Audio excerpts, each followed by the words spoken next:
The Alternative Dig Talk. Real issues, real talk.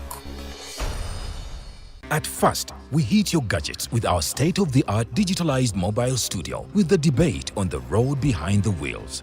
Later, we launched our magnificent studios located on Plot 1A, Sawagude Close, Lukulinanganda, Machindye, Kampala, where we bring to you our must-watch shows like The Mighty Drive, Monday to Friday, 8 a.m., Hotline, Mondays, 7 p.m. As for legal matters, Twins at Bar, Tuesdays, 11 a.m.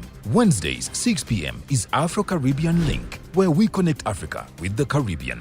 Voltage on Thursdays, 7 p.m., featuring a youthful panel. Interface with Dr. Kiza Besige every Friday, 12 p.m. with his call to action against injustices. Snap Talk, Saturdays, 6 p.m. with the trio. A must-watch, The Political Dice, Sundays, 8 p.m. with the duo that never stammers, and so much more. Watch us live on all our social media platforms. We are The Alternative Digitalk. Real issues, real talk. Fellow citizens, following the sequence of events, Uganda seems to be at political crossroads.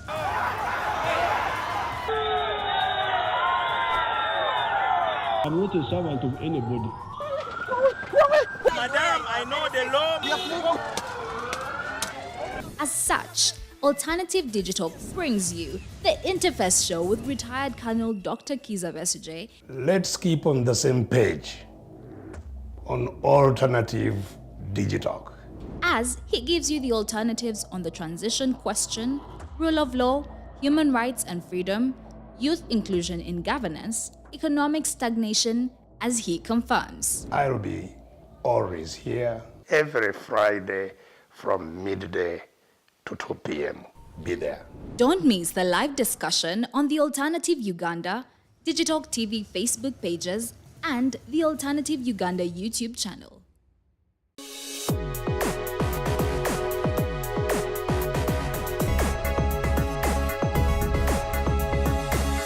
The Alternative Dig Talk.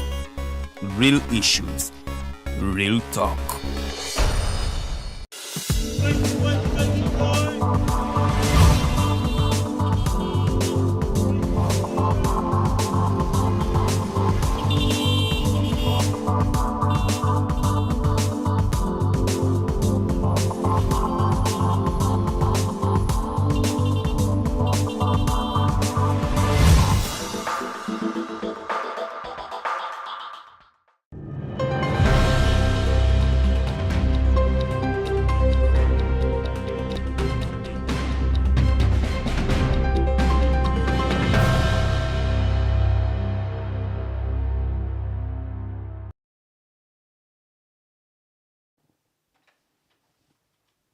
Amachanga malungi gwe munange atukereddeko olunaku olwaleero ku ssaawa 2 kwakayitako eddakiika 3 zokka era nga nkubuzako onawo osinzidde okuba nga ate otulaba eno program The Mighty Drive nze Omumbejja Luwedde Lilian era nga akanyomero ke tulimu Kamete Global News Updates ngenda kubanga nkuwa ebimu ku ebyo ebikoze amawulire mu ggwanga Uganda oba mu bitundu by'eggwanga ebyenjawulo osobola okuba nga ate obitegeera naye nga ate naawe bweyongera okumanya embeera nga bweyimiridde mu ggwanga lyaffe Uganda. Olunaku olwaleero tugenda kubanga twegattibwako mukulu Ismail Kirya ono nga actinga nga spokesperson w'ekibiina ki Democratic Party ate ng'era nno ye mukulembeze wa Uganda Young Democrats. Tugenda kuba tutunuulira endagaano wakati w'ekibiina ki Democratic Party n'ekibiina ki National Resistance Movement etuuseewa bye baali basaba oba bye baali bakkaanyako bisobodde okuba nga bikolebwa olwo nno nga bwe twetegekera akalulu ka bonna aka 2020 mukaaga naye nga nkutegeeza tuli butereevu ku pages zaffe The Alternative Uganda ne Digitalk TV gye mikutu kosobola okuba nga ate otufunira oba The Alternative Uganda ku YouTube tubeerako live so tubeera live ku platforms 2 Facebook okunno kusa ne YouTube channel yaffe naye nga ku platforms endala nga Twitter oba X kwetuli nnyo ne Instagram The Alternative Uganda ate osobola okuba nga oyitayo n'otugoberera ne weyongera okutegeera ebitukwatako nga bwe nkutegeezezza akanyomero ke tulimu ke Kamaiti Global News Updates ngenda kubanga nkuwa ebimu ku ebyo oba oliawo ebikoze amawulire ate nno naawe osobole okubanga munnange otegeera ebigenda maaso mu ggwanga oba embeera nga bweyimiridde. Ngenda kubanga ntandika n'eggulire erya abadde minisita w'ensonga z'obutebenkevu munnange nonno ate yava minisita w'ebyokwerinda konno kwosa n'abazirwanako omugenzi kati Sarah Mateke munnange nno omubiri gwe gwatuusiddwa mu district ey'Ekisoro olunaku olw'eggulo. Ono yafa ku nkomekerero ya sabbiiti ewedde era nga mubiri gwe olunaku olw'eggulo lwe gwatuusiddwa ate Ekisoro era nga guno gwakwasiddwa gwakwasiddwa abakulembeze b'eddiini abakungu ba district kwosa ne bannamagye ababadde bagulindiridde ate ku kisaawe ky'ennyonyi munnange wano nno era nga we basinzidde okubanga ate beeyongerayo ono wagenda okubanga aziikibwa olunaku lwaleero ku bijja by'abajjajjaabe ku kyalo Bugahe olunaku olwaleero. Kibi nnyo kibi ddala era nga tusaba omwoyo gw'omugenzi Omukama Katonda agulamuze kisa. Awo nvuddewo neeyongeddeyo mu ggulire eddala ngenze mu kibiina ki Forum for Democratic Change ekiwayi ky'e Katonga. Abo nno abakwate abawerera ddala 35 nga bano ate abakwatibwa mu ggwanga erya Kenya munnange ku bigambibwa nti baali oba oliawo batendekebwa eby'obutujju olunaku olw'eggulo baalabiseeko mu kkooti era nga nno munnange mu kulabikako mu kkooti baasabye ate ab'ebyokwerinda okubanga babaddiza amasimu gaabwe agaabaggyibwako nga bakwatibwa. Bano bagamba nti amasimu gaabwe gakozesebwa oba oliawo okubaako abantu bakubira era nga kino kiyinza okubaako engeri ate gye kibakosaamu mu ngeri emu oba endala. So mu lutuula lwa kkooti luno mwabaddemu abakulembeze okuva mu kibiina ki Forum for Democratic Change nga bakulembeddwamu retired Colonel Dr. Kiza Besigye, nalabyeko Mukyala Salamu Musumba ate weewaawo n'abakulembeze abalala bangi nnyo abavudde mu kibiina ekyo ki Forum for Democratic Change. Omu ku bannamateeka baabwe Katoto Musiime yagenze maaso n'okubanga ategeeza nti munnange nno bano abantu okusaba amasimu gaabwe booliawo baagala kulaba ngeri ate gye basobola okubanga bayambamu abantu baabwe abeewaka nti ekiseera ky'okuzza abaana ku masomero kituuse naye ng'ate ATM kaadi zaabwe booliawo n'amasimu gaabwe byonna byatwalibwa so nga baagala babeewo enteekateeka y'okubanga baddizibwa amasimu gaabwe ate basobole okubanga baogerezeganya n'abantu baabwe ku butabi basobola okubanga bayambako abaana baabwe okubanga badda mu masomero era nga kyekiseera weewaawo kye tulimu. So embeera nno bwetu bweri naye nga munnange ensonga bwe zityo ate bwe zikyatambula naye nga munnange bwe batyo nabo bwe bategeezezza nti amasimu gaabwe ate munnange gayinza okweyambisibwa ate okufumbirira munnange obujulizi. So ensonga bwe zityo bwe zikyayimiridde bano emisango gye batunka nagyo gyekuusa ate ku bikolwa eby'obutujju. Njagala nveewo ku gguliro eryo ntambule mpolampola neeyongereyo ate ku bibuga ebirala ebitaano munnange eby'okutondebwawo mu ggwanga mu mwaka gw'ebyensimbi ate ogwa 2025 2026 era ng'ebibuga bino kuliko Wakiso, kuliko Entebbe, kuliko Nakasongola, Kabale ne Moroto era nga munnange abakulemberayo bategeezezza nti okutandika ate bategeezeddwa ate okubanga batandika okweteekateeka. So omukolo guno gwabadde gwakutunuulira mbalirira y'omwaka gw'ebyensimbi 2025-2026 kulaba biki ebyetaaga okubanga biteekebwamu. Wabula ku mukolo guno si gwe gumu gwabaddeko Minisita wa Finance Amatiya Kasaija oba oliawo n'omumyuka we Prime Minister yabaddeko ate n'abakulu ab'enjawulo okuva mu bitongole eby'obwannakyewa. So Prime Minister bwe yabadde ku mukolo guno yagenze maaso n'okubanga ategeeza nti balina okubanga bakola butaweera butassa mukono okulaba nga batuukiriza ebimu ku ebyo ebyali mu manifesto y'ekibiina ki NRM bwe baali batwala obuyinza kubanga gwe mwaka ogusembayo ate okulaba nti tugenda mu kalulu ka bonna akanaasalawo ani anaabeera omukulembeze w'eggwanga 2026 okutuuka 2031 so bwatu bwe yategeezezza naye ne bategeeza nti essira bagenda kuliteeka ate ku kulaba nti bakulakulanya infrastructure sector okulaba nti munnange n'okuyambako bannayuganda okwejja mu bwavu enteekateeka za gavumenti nazo bategeezezza nti zigenda kubanga ate enteekateeka za gavumenti ez'okujja bannayuganda mu bwavu zigenda kubanga nazo ziteekebwa ku mwanjo ate okulaba nti bye bimu ku ebyo ebikolwako mu mwaka gw'ebyensimbi guno 2025 2026 bino nno byonna byabadde mu lukiiko olwo nga bwe nkutegeezezza era nga okulangirira ebibuga ebijja kyakoleddwa minisita w'ebyensimbi Matiya Kasaija era nga bw'atyo nno bwe yategeezezza ku nsonga eyo awo njagala nveewo ku dakiika 11 ezakayita ku ssaawa 2 ez'amakya g'olunaku olwaleero neeyongereyo nno muggulire eddala omwana amanyiddwa nga Ella Ashaba ow'emyaka 2.5 ono nno yali yabula ku bazadde bwe baali bagenze okubanga ate basaba ku kanisa eya Christian Life Focus wano mu kibuga Kampala era ng'esumbibwa omusumba David Kiganda. Omwana ono yali yabuzibwawo omukazi ate ategerekera ng'ono yamujja ku kanisa oluvannyuma lw'okubuzaabuza ate abato banne olwo nno n'abanga amututte naye nga omukyalo ono kigambibwa nti yamukomezaawo olunaku olw'eggulo era nga yamutuusiriza ku kanisa.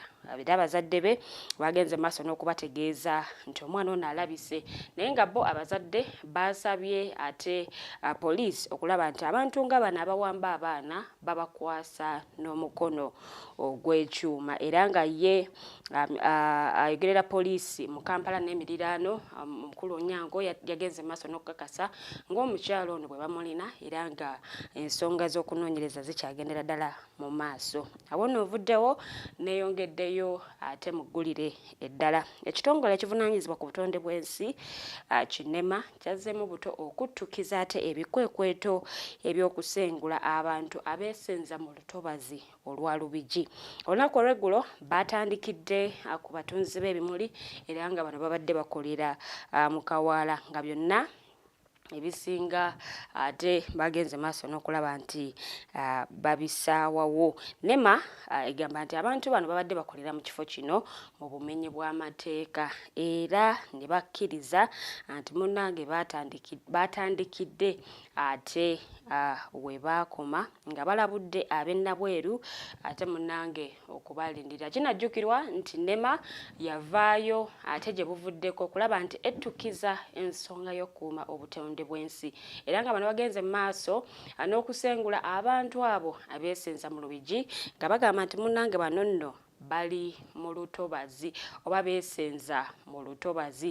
So bano bagenze maaso n'okuba nti basengula abo ababadde abalima ebimuli mu lutobazi naye nga munnange abatuuze b'ennabweru bo babategeezezza nti babalindirire ku basaawa yonna bagenda kubanga babatuukako. Ensonga z'okusengula abantu zino nno NEMA yeziwomyemu omutwe nga bagamba nti ensonga y'okukuuma obutonde bw'ensi gye basoosowaza era nga abantu bangi nnyo abasengula wabula ebikwekweto bino byabadde byawumuzibwamu era nga we twogerera NEMA yazzeemu buto bayattukiza buto ate ebikwekweto bino okusobola okulaba nti bafuuza abo bonna abeesenza ate mu lutobazi. Nkyali nno ku nsonga za butonde bwansi era nga bo abatuuze abawangalira ku byalo 10 mu ggombolola y'e Lwamaggwa e Rakai bano nno bali mu maziga olw'ekitongole era still ekirera obutonde bw'ensi Kinema okusaawa emmere yaabwe yonna nga kigamba nti bano nno beesenza mu ntobazi. Abatuuze bagenze maaso n'okubanga ate bakukulumira ekitongole kino kye bagambye nti tebabategeezaako mu budde kyokka nga ate kyekitongole kigamba nti bano nno baali baalabulwa dda naye ate bo ne batafaayo kukola ekyo nno kyebateekeddwa okubanga bakola. Neeyongeddeyo still gulira eddala lya butonde bwansi bo abakulembeze mu ggombolola y'ekitundu mu district ey'Empigi bagenze maaso n'okubanga balumba Abachina basima omusenyu ate mu kitundu kyabwe era nga bano bagenze maaso n'okubanga babayimiriza nga munnange bababuuza empapula ezaabawa olukusa okusima omusenyu mwazijja luddawa era nga bano babawadde ensalessale wa Lwakutaano olwa Ssabbiiti eno okubanga bambuse ekifo kino n'ebyuma byabwe ate nga biggiddwawo. Ezo nno ensonga bwe zityo bwe ziyimiridde ku butonde bw'ensi tujja kweyongera okubatuusaako ebinaaba bituuse mu bitundu by'eggwanga eby'enjawulo naye ng'awo nvuddewo njagala ntambule ate butereevu neeyongerayo mu ggulire eddala. Minisita omubeezi ow'ebigo bitalaze Lilian Abel ate nno munnange yagenze maaso n'okubanga ategeeza nga gavumenti bwegenda okubanga eriirira abo bonna abaakosebwa enjega ya kasasiro ow'ekiteezi era nga agamba nti bano nno bagenda kubanga basengulwa essaawa yonna era nga ministry bwe naabanga efunye ssente oba ministry y'ebyensimbi bwe naabanga ate efulumizza ensimbi ez'okubalirira bano nabo bajja genda maaso n'okubanga bakikola. Sova omwezi mulamba bukya kasasiro abootekera abantu abawangaalira ekiteezi era nga enjega eno yafiiramu abantu abawerera ddala 35 weewaawo waliwo n'abavaawo n'ebisago ate nga abalala bakyagenda maaso n'okubanga babuddamizibwa. So abamu ku abo yabadde asinkanye abantu 18 abamu ku abo ate abaalumizibwa oba bavaawo n'ebisago mu njega eno. So nategeeza nti munnange bagenda kugenda maaso n'okulaba nti babaliyirira oba n'okufuna awe basobola okubanga babateeka era nga yategeezezza nti oyo yenna anaakwatibwa ng'ate agenze maaso n'okubanga oba bano abavuga emmotoka bya kasasiro ng'agenze maaso n'okubanga atwalayo kasasiro ekiteezi ajja kubanga ate munnange ono nno akolwako mu ngeri emu oba endala olw'ensonga nti okutwalayo kasasiro esayidi eyo kwayimirizibwa oluvannyuma lw'enjega eyo okugwa ate esayidi eyo. Minisita still omubeezi ow'ebigo bitalaze Lilian Abel munnange yategeezezza era still nti bataddewo akakiiko akagenda okubanga keetegereza ekiyinza okukolebwa okutaakiriza embeera mu district ey'e Kapchorwa ewali ekiyinja ekinene ate ekyajjamu olwatika. So kino kitegeeza nti famiri z'abantu abaliraanye ekiyinja kino zeetaaga okubanga zisengulwa era nga bino biri mu byalo 3. So ebyalo 5 era nga abantu abasoba mu 3 bano nno be bali mu mbeera ey'okweraliikirira. Abamu baali bategeeza nti akakajjanga akasaze naye ate oluvannyuma wano wagenda weeyawulamu. So Minisita Lilian Abel yategeezeza nti saawa zino tebasobola kubanga basalawo kyankomeredde wabula bakyagenda mu maaso n'okulaba butya bwe basobola okubanga olwazi luno ate luseeteezebwa obanga ate lusigukkululibwa. So embeera bwetyo bwekyali naye nga bo abatuuze ate bagamba nti basula mu bweraliikirivu kubanga balabanga olwazi luno lukyeyongera okugenda mu maaso n'okubanga lwetemamu. Njagala mbe nga mpunzika amawulire gange ag'olunaku olwaleero olw'ensonga nti n'omugenyi waffe yamaze dda okubanga atwegattako. Naye njagala mpunzike ne tuggulire erya Lord Mayor Ssaalongo Erias Lukwago yagaza maaso n'okubanga asaba Parliament ate okuvaayo yeetegereze enteekateeka y'okuzimba enguudo mu kibuga Kampala n'emiriraano eyatongozeddwa omumyuka wa President gy'agamba nti erimu bingi nnyo ebirumira okusingira ddala ensonga y'okuduumula ate ensimbi ku mirimu egigenda okubanga gikolebwa. Awo nno yagenze maaso n'okubanga alumiriza gavumenti ate okulemererwa okuwaayo omutemwa ogwa miliyoni za $, ezisoba mu 5 zino nno nga yazeeyama mu nteekateeka eno ate neetakoma okwo neeremerera okugabanya obulungi ssente ezaaweereddwayo ebitongole ebigabirizi by'obuyambi. Enteekateeka eno yakulaba nti enguudo ezisinga mu kibuga Kampala ziddaabirizibwa obutale lufula aboolyawo n'enguudo eziri wabweru w'ekibuga Kampala. So yenteekateeka eyo nga bweyimiridde era nga yakajja etongozebwe ate gye buvuddeko Vice President yatongoza enteekateeka eno naye nga Yellow Mayor agamba nti ebinumira bingi ebyetaaga okuba nga ate bigonjoolwa mu ngeri emu oba endala nga project eno tennaba kubanga etandika. So tugenda mu kuwumulamuko katono nnyo bwe tukomawo omugenyi waffe agenda kubanga twegasseko program ya Mighty Drive.